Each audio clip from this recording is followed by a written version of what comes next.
What if your video game wars become real?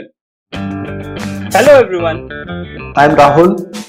I am Prasanna Naidu and you are listening to the RightVIEWS Podcast.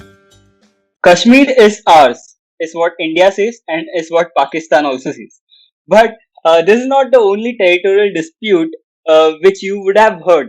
If you are updated with the current affairs of not only national news but the global news, you may know that there are many parts of areas where countries are fighting over territories. One of which is Nagorno-Karabakh. It is an area which is between Azerbaijan and Armenia. So there is a long history behind it. We won't go into it. In 1991, I think there was a peace treaty also because they were fighting over that territory. But even after that, there were many skirmishes between these two countries going on after every few years. But this time, in 2020, just few weeks ago, this dispute was solved. And not only with tanks, missiles, soldiers, and trenches, but also drones. Okay, so Rahul, can you tell us more about this? How these drones were used? Yes, that's actually very interesting because, like, there are distinct ways in which we monitor development of war technology. Like, if you see in World War II was a leap from late World War One and World War II. Air Force became a big driver of war machines. So in World War II, the war was fought in trenches, like you mentioned. So it was a long and hard war, and Air Force use of Air Force really changed it. But Air Force strategies were not really developed. They were developed and they evolved really decisively during the Gulf War. So Gulf War was Air Force first kind of war.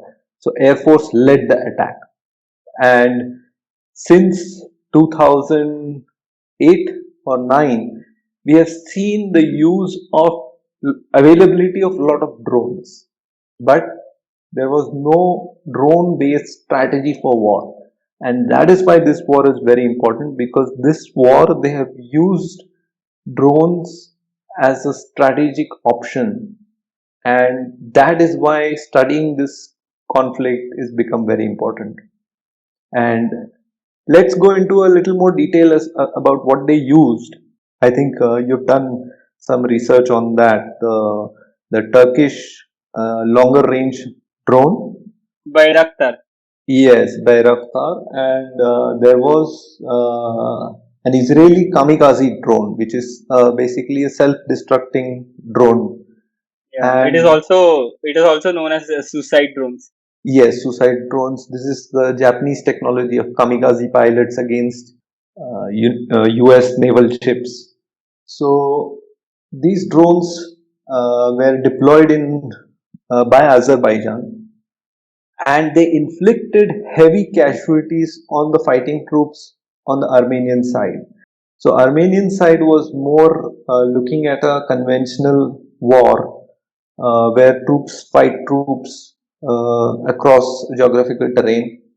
So usually these army units are supported by artillery fire using the howitzers like Bofors, or now India is getting howitzers built from private industrial players.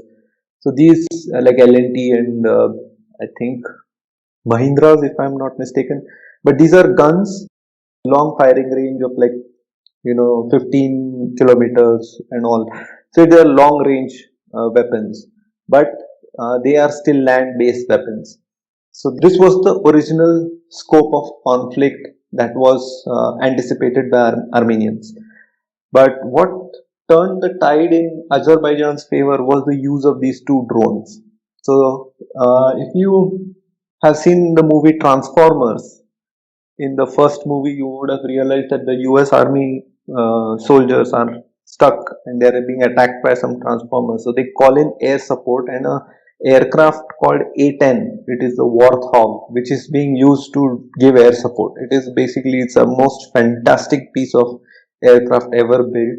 It is so sturdy that you can fly on just one wing also. I'm over emphasizing that, but Yeah. but it's a very sturdy aircraft with a superb gun and a very high fire rate, and it is used to support the armed units. Now, US realized that this aircraft is flies very close to ground and becomes very it is at risk from enemy fire. So they developed their own drones which are similar in function. So their Reaper drones, and Reaper is now far more advanced, but the earlier versions of their drones were supposed to replace these aircrafts. The Okay. Reaper was used for killing Soleimani. I think, Soleimani, right? yes. So Reapers are now quite advanced, but the first versions of the drones that US tested, they were replacing the A-10. So they were ground support drones. So you have an army unit, but now it will be supported by multiple drones which are flown from the US. The pilot sits in the US and the drone is flown wherever they are, like in Afghanistan, in Iran, wherever you want to have an operation, the drone is flown by the people in the US. So this was the idea of drones, and this was the first strategy of drones. Now, this in Armenia, Azerbaijan, the Turkish drone, which is a longer range version, is used in the supporting. It's used in the fighting role, but it's a support, ground support kind of role. The kamikaze drone is the real killer because it just waits and it lands exactly where the soldiers are. And to shoot a bird in the air is very difficult, and these are very small drones. They are size of a big crow. You can't shoot them, and they have artificial intelligence in them, so they maneuver themselves. So you can't really escape them. They don't have much range, but they just drop that load, and in this kamikaze drone, the drone itself destructs on the location and kills the person. So at that rate, it becomes very difficult to have a counter strategy to these low cost cheap drones which keep heavy explosives, high intensity explosives, and they kill a bigger amount of people just at a very small cost. The drone costs 5,000 rupees, and that drone can, if properly built with the technology, it can kill this a group of soldiers who are No, sitting. but you are talking about a general drone which like people use for video shooting or like these mechanized drones with armed guns and all like bombs and all. They may be costing in few maybe lakhs or whatever, right? Not at all, not at all. In fact, these drones are quite cheap, and because they are very stupid. These are the kamikaze drones are not very smart, or the Turkish drone that we are talking about is a smarter drone. It costs millions of dollars. It may not cost $1 million, but it is a costly drone. But it is not going to be within enemy gunfire range. So, or even if you want to send a missile, a surface to air missile to attack it, it's not going to be. It's just like a small aircraft. So that is a different kind of drone. That is not what we are talking about. That has its own cost. So in military technology, it is very important to have the cost benefits in your favor. So for example, if you see China, so China has a threat from the US aircraft carriers. The US aircraft carriers cost like from 15 billion to 25-30 billion. Okay, meaning 15 billion is the carrier, and on top there are like 50 planes. So it's like a 30 billion asset. Now to kill that 30 billion, you need something which is not 30 billion. Then you are facing a losing battle. So they have a missile which is called DF-26, Dongfeng 26, which is a hypersonic missile, and it's called a carrier killer. That whole missile system costs $1 billion. So you can send out, the missile itself will not cost much. So they can, let's say it costs, even $25 million per missile. They send out 20 missiles and kill one carrier, they're still in the green. So this is the advantage, the cost advantage. Now, if you have a And countries like Armenia, Azerbaijan have a population problem. So they can't lose 1,000 people in a conflict. It will be a big problem for them. So when there is 1,000 people enemy combatants, you will definitely, because of the nature of military conflict, you will lose 100, 200, 300, 500. If there are 10,000 fighters, you will lose 1,000 easily. But using these drones, you are not losing a person, single person. Okay, because supporting that person costs a lot more than a 5,000 rupee drone. Okay, and it might not be 5,000, maybe 10,000 rupees, but still a 10,000 rupee drone, even if you sacrifice 100 such drones and kill, like half of the 10,000 unit force, or how many ever you are able to. Also, it is not only an economical decision, but also a political decision, because these politicians have to face, like they have to answer to the public when Yes. lives are lost. Yes. They have so when no lives are lost, plus the purpose is gained, then Yes, so you can imagine. So basically, that's the problem. And in fact, if you want to know more about drone technology, you can listen into a video by, I think he's a group captain, MJ Augustine Vinod. He has done a video on Resonant News, and it's a fantastic interview. He has spoken about different kinds of unmanned military, not just aerial, but unmanned vehicles or platforms, sea, air, and he's spoken about air predominantly, but he has explained what is the unmanned platforms for. So like robots, basically. Yes, so and in multiple of these platforms, you will see, they are very small. So these Israeli drones are very small. So if you want to shoot something of that size of a crow or a pigeon, it's very difficult for the soldier on the ground to shoot those. Even if they are shot, you will find that it's not much harm, 10,000 rupees loss. But the soldier is even if they explode mid-air, the soldier will still be injured, and it will be a big loss for the soldier. And that is what is more disturbing, because it's like raining fire, from these mortar shells or these things, but very directed fire. These mortar shells are as costly as the drone.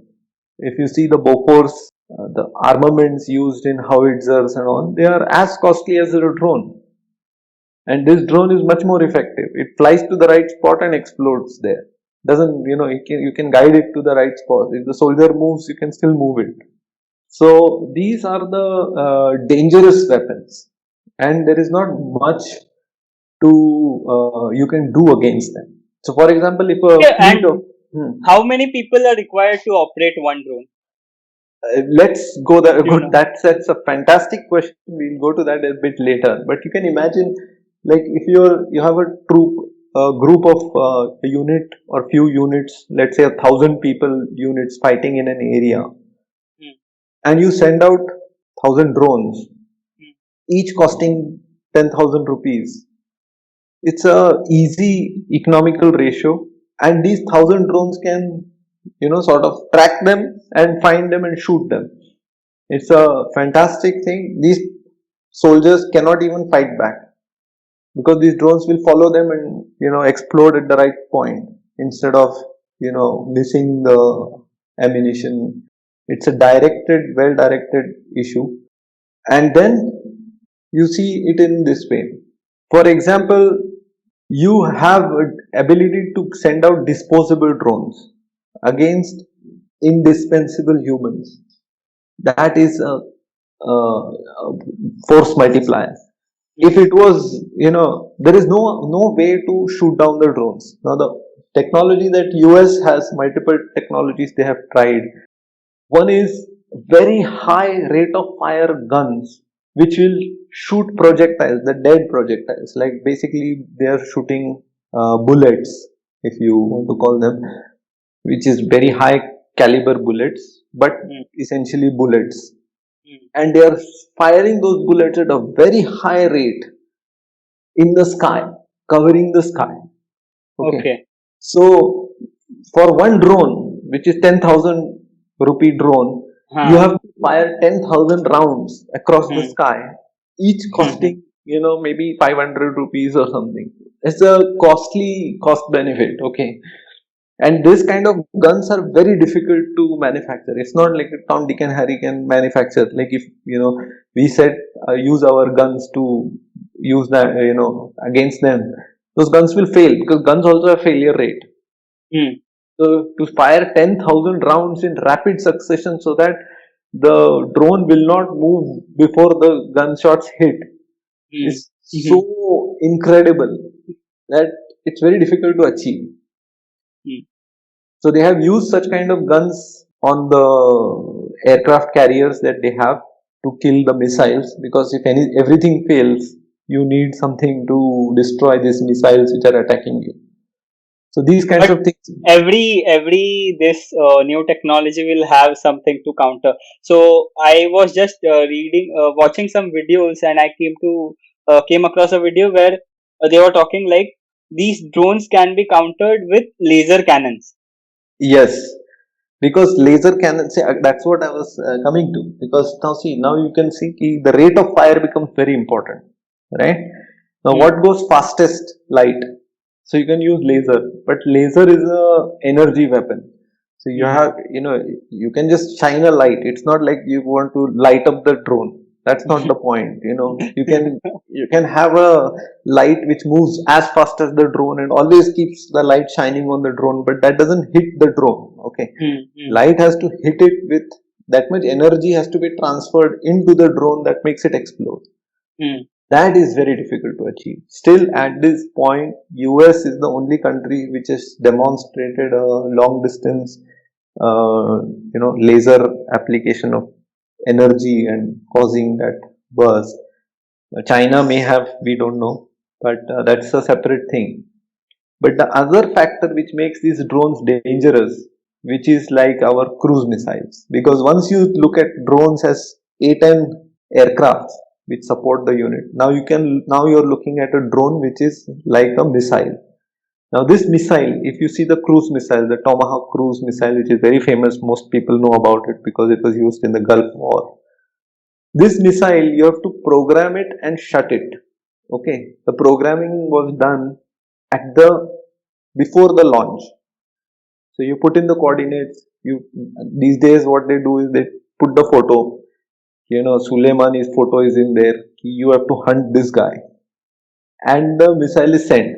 Then there is no communication between the missile and the base. The missile keeps going, and the missile goes and finds he's supposed to be there. They have given him the coordinates. The missile has the coordinates where he is approximately. And then the missile goes and finds that there are 15 people. Using the onboard camera, the missile decides out of these 15, these 14 are not Soleimani, this one is the Soleimani, and he's on the extreme right instead of in the middle, so it doesn't kill all of them. It just goes to the extreme right and kills Soleimani. I mean, this is not what happened in Soleimani, I'm just giving an example. So this is the level of precision that these drones are capable of. They have an inbuilt camera system, they have inbuilt processor. Then now we'll go to the next level of drones, which are artificial intelligence drones. So this artificial intelligence drones make a decision by themselves. Like you launch them, they decide what is the threat. Now that determination has been done because of the advances in the radar and aviation technology. So this threat identification methodology was developed for aircraft.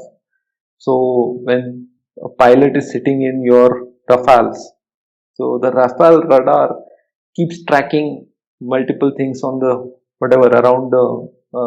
around itself, and it identifies this looks like a missile, that looks like a bird, that looks like a tree, and this looks like a dangerous missile, and it is coming towards us. We have to be alert, and it signals it as threat. So this identifies it as a threat. Now sometimes it identifies another Rafale, which is our own Rafale. Then it says this is a friendly aircraft. Then there is a Boeing passenger jet going. So they say it is a passenger jet, ignore it. Mm-hmm. And then there is another Boeing, which is basically a military surveillance plane. So then they targeted that is a surveillance plane. That is so they it's able to identify. Those technologies can be miniaturized and put in the drone. These drones are not cheap, but these are available. Okay. Now this technology helps the drone decide that this is a threat, that this particular event, this particular vehicle, this particular person, this particular armed person, he is a danger, and therefore it explodes. You don't even know, and it then reports this drone has been destroyed because it triggered a warning. This is an unidentified threat, and it decided to explode. So Now, basically, what we have seen in Hollywood movies, old movies, that is becoming true now. it is becoming true, and in fact, now what is happening is that we have called swarm technology. Now, swarm technology is a step ahead. Now, swarm technology, a drone talks to other drones, friendly drones. Okay, so this is an intersection between drones, this artificial intelligence technologies, and information networks. Now, information networks is something like, let me take a step back and explain information networks. So, in US developed this new concepts of war. They developed this information security as a big step.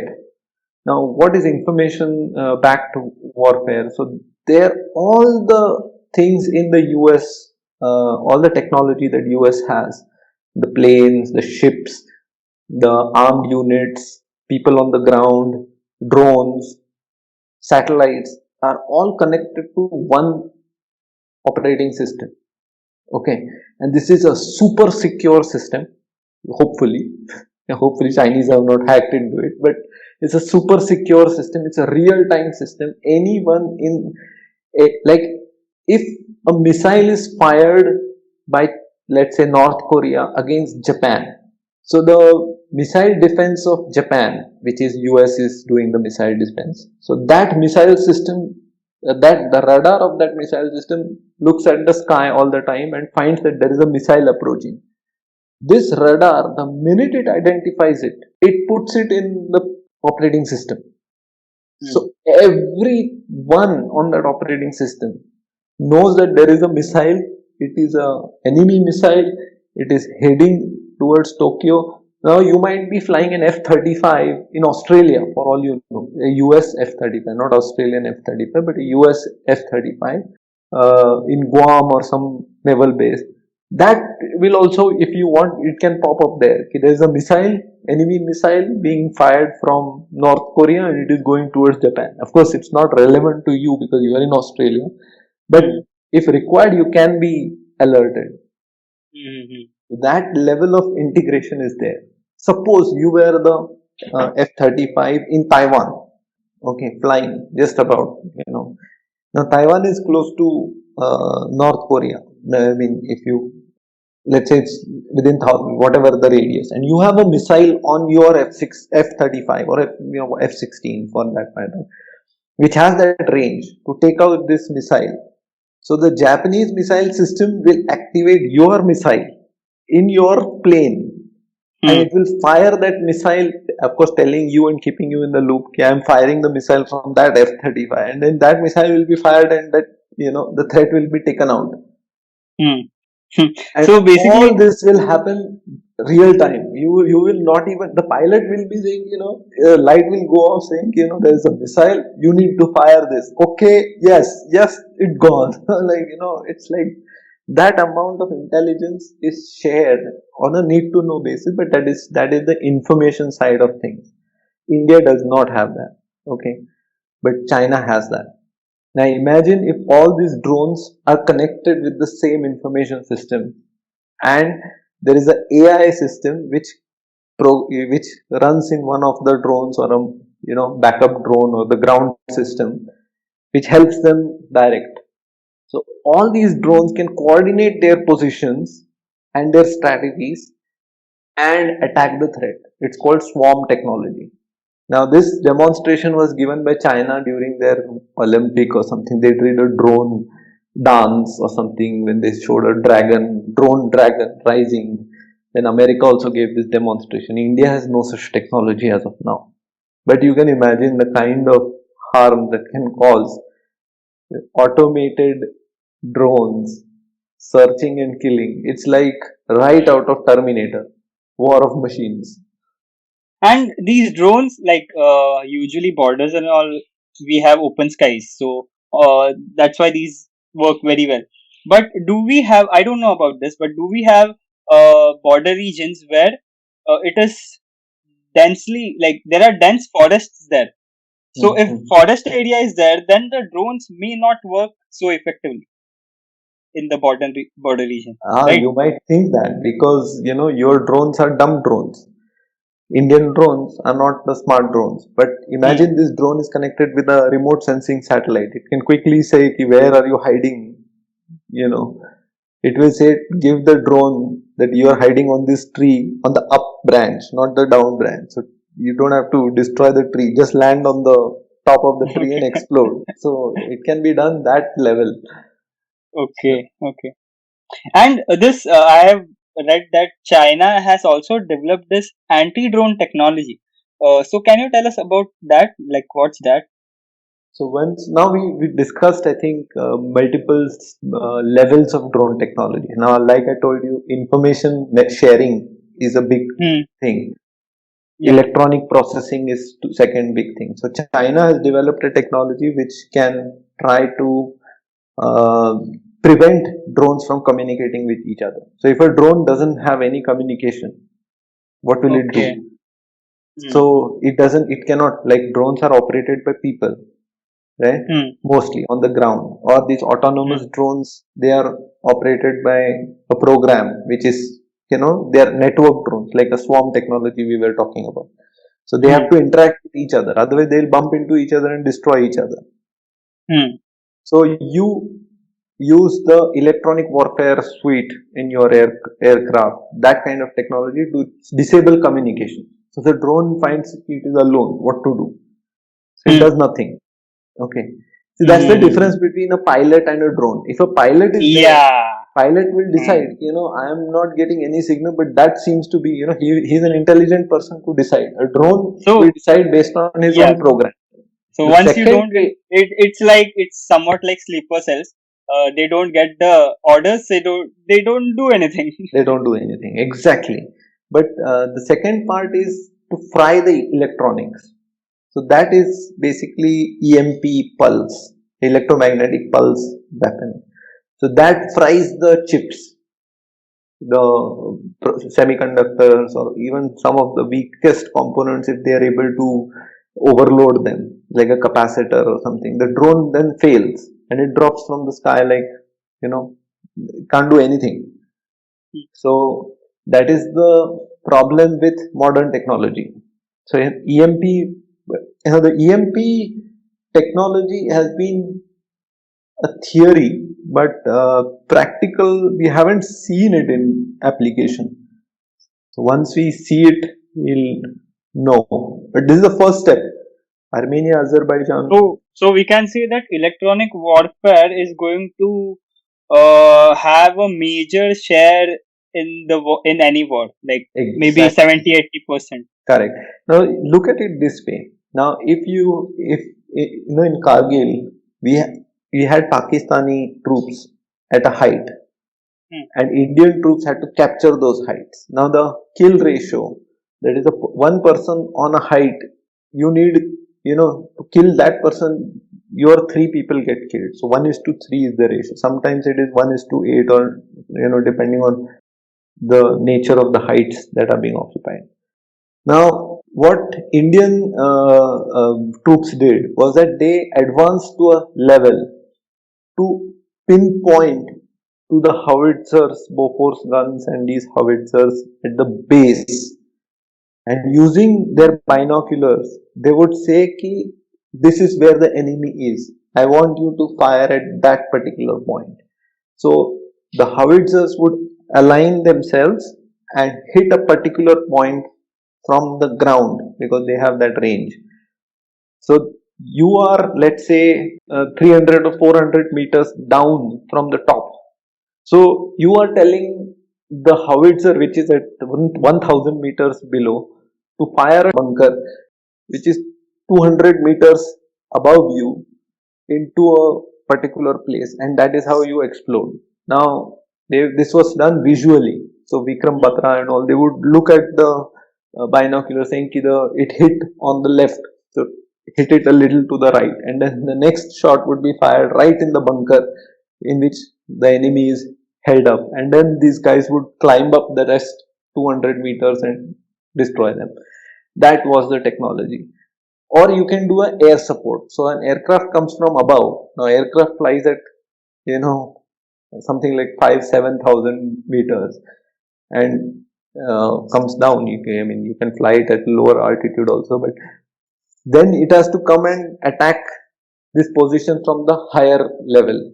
So it is flying above the enemy and trying to bomb them. So that is also very difficult because you may miss the position. With the drone, you send the drone and it flies right into the bunker and explodes. You can imagine how easy it is to capture the heights. And what are we occupying in Galwan? We are occupying the heights. So if Chinese want to occupy, they will just send 1,000 drones, and our 50 soldiers are there, but 1,000 drones, how can you fight? It will be a big problem. So that is the problem. Just something from my imagination. We in like it can also happen that very micro drone, like the size of a mosquito, can be developed, and it can be sent to bunkers or places from where our army is operating, and the soldiers over the officers over there don't even know that such micro drone is present there, and it may go into some very important machinery and just explode inside that. It can, but the technology is not yet developed to miniaturize the drone. You can see, if you want to see this kind of application, you can see the movie called G.I. Joe, the second part, I think, or the first part, I don't recall, but you can see G.I. Joe movie. They have shown fantastic application of drone technology. In fact, drone like mosquito like drones they have shown. But the reality is that you don't have, you need, see, the problem with drone is the drone has to carry its own power supply.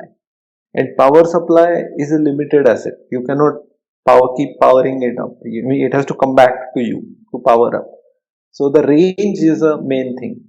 Now to get that kind of range is very difficult. Now that's why if you see sea mines are very dangerous, or landmines are also very dangerous. But sea mines or landmines, they are there until you step on them. They are not active. Once you step on them, it's a big problem. So that's the thing. But mines are inactive, so they just have an explosion and a trigger. There is no power requirement for the mine. In a drone, you need a power. Without power, nothing happens. Power and information sharing, like you need a SIM card, let's say, not the SIM card, but some way to transfer information. You need antennas. You need a chip to decode, uncode the information. You need to run the software. So that is whole thing is not. It cannot. It as of now, it has not been miniaturized to that extent, and it also needs to carry an explosive charge. So all these things have to be balanced. So as of now, what they have been able to do is they have been able to miniaturize up to a small bird.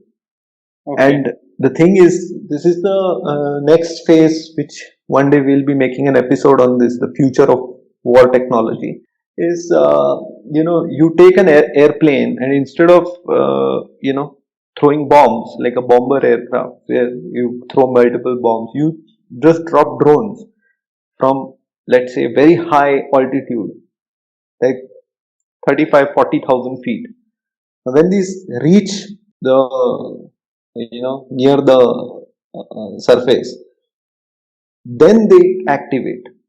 So then it is very easy. If you have a very small power supply also, you don't need them to be activated for like kilometers and kilometers. You will deliver them to a certain point, and from there on only 10 meters they have to travel. That much power supply we can give them. So it's a small drone, size of a table tennis ball. It will go and explode. Its only job is to travel 10 meters within that zone instead of traveling 10 kilometers. 10 kilometers is a problem because then you need higher power supply. You have to carry that weight. So Explosive. these kamikaze kind of drones can carry such drones, and that Yes, can be yes. something So, very interesting. Yeah. so it's the platform war. So instead of having, so the new technology that we are going to see is a pilot in an Rafale or F-35 or something of that sort. Instead of missiles and all, because he's not going to engage in any combat within like 50 miles. Okay, what he's going to do is he's going to throw the missile into that armed region, and that missile doesn't carry the bomb, it carries drones, and the drones will go specifically and attack, and he will have a fleet of drones along with him which are just following him, or they are just attached to the plane. They will just get released if some error comes or some plane is following him. He'll just release those drones and they will just go after that plane. So it will be a platform, and from that platform he will be managing multiple equipments, machines, and Listening to all this, even tracking each and everything what's going on once war is on, even for the side which is operating, it would be very difficult correct. So because there that will be so many things. yes, and no, what is that's why very important is information. What is happening on the field, and US uses satellites to determine what is happening on the field. Like their satellites are so good, they can tell which person is moving, like sitting the satellite is like 30,000 kilometers in the sky, but that satellite can tell you ki, Prasanna is moving from bunker A to bunker B and he doesn't have a gun. So then it will activate some drone to supply you a gun, and then you will have a gun. Those kinds of things. That information gathering is used by satellites. Information gathering can also be done by drones. So China is using drones extensively in the Galwan region. In fact, the drones only alerted our Suresh Babu to that construction going on in the Galwan river. There he lost his life, right? So those were the drones which were being operated by China. So drones are very much there, and it's a threat. But then drones will also fail in high altitude, low temperatures, because battery doesn't last that much. iPhone gets Yes, yes. discharged, so you make a drone battery is dead. What do you do? Nothing. Okay, so if we consider India, Pakistan and China is like kind of rivals now for us, Yes. and Pakistan is close to Turkey. Turkey openly supports Pakistan, and Turkey is kind of master in this drone technology now. So this China is, is a big master. China is a bigger threat. but anyway, it is not a friend. So, so Yes. we are, either ways we are like not in a good position. So what do you think about this? Like in future, Pakistan's economy is not so good. Its military also is not that great if we consider our military. But with the help of these drones, they can overpower us, maybe, right? It is possible. So we have to develop anti-drone strategies and train our manpower, our soldiers, how to counter drones. That's very important. And the war of the future will not, when soldier is fighting soldier, that is by that time you would have either won or lost. Okay, the war would have been fought way earlier, so you would have disabled all their information infrastructure, their radar, so their drones cannot fly. And if you're like, that's what happens if you are disabling or attacking information. Hmm. If you have 50 planes, but they are not, there is no information that the bomber is coming to destroy these 50 planes. Then the 50 planes on the ground are like sitting ducks. Before you know it, all 50 will be destroyed by just, few bombs, by one plane, because they're sitting on the ground. So information is the key, and using the secure information networks is absolutely critical. And our problem is we have Russian systems, a Sukhoi is there, a Rafale is there. We buy American aeroplane, that will be there, Tejas will be there, and there will be like 50 information systems. So how will we? And then we have missiles from Russia, we have missiles from India, we have missiles from Israel. I don't know how they are all going to talk to each other. Like America, all the systems talk to each other because they are all made in America. Russia, all the things talk to each other because they are made in Russia. And Russia doesn't share their information. The networking. Russia has very good information, secure information networks. Israel has its own network. How will we integrate? That is a big problem. And we'll now get drones from Japan. So we'll have another operating system. So we have all hodgepodge technology. Just like Indian culture, which we have now. Hopefully it talks to each other. Otherwise it will be. Let's see. It's also an advantage. Okay. So China will disable all our Russian planes are disabled, but the French are flying. French are disabled, Russians are disabled, American planes are flying. I say, what is going on? If everything is disabled, India, Tejas is still flying. If everything that is also disabled, MiGs are flying because they don't have any information system. They are like crude, physically flying. People are physically flying it. No information warfare.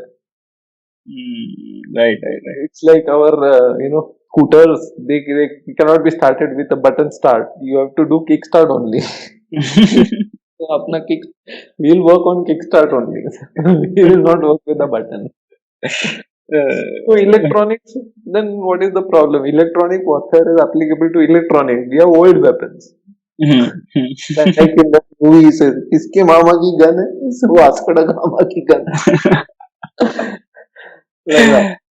So it would be like a World War II scenario kind of vehicle.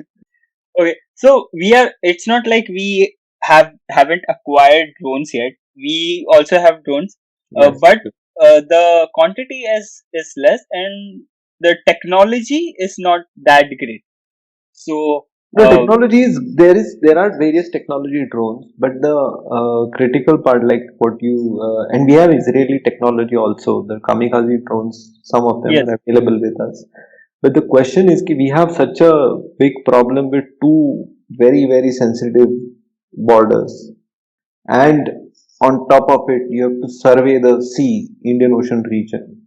So for that kind of support, you don't have that much technology. Luckily, it is cheap. The drones are way cheaper than buying a Rafale. But still, you have to have the numbers, and they all need to be on the same network. We have the drones, but they are not flying. What is the use? So all this thing is a future warfare we have to develop. Okay, so looking forward to that India develops more drone technology, and it's not only about drone warfare will be just a part of a war. It won't be as such only drone war.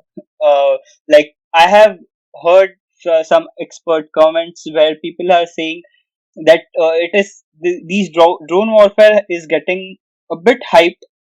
So even they are very effective, and it can be a game changer as it was in Azerbaijan's case. But it will be still a part of the war, and it will depend on many other things, the terrain, the narratives which the country is built, and diplomacy and all those things.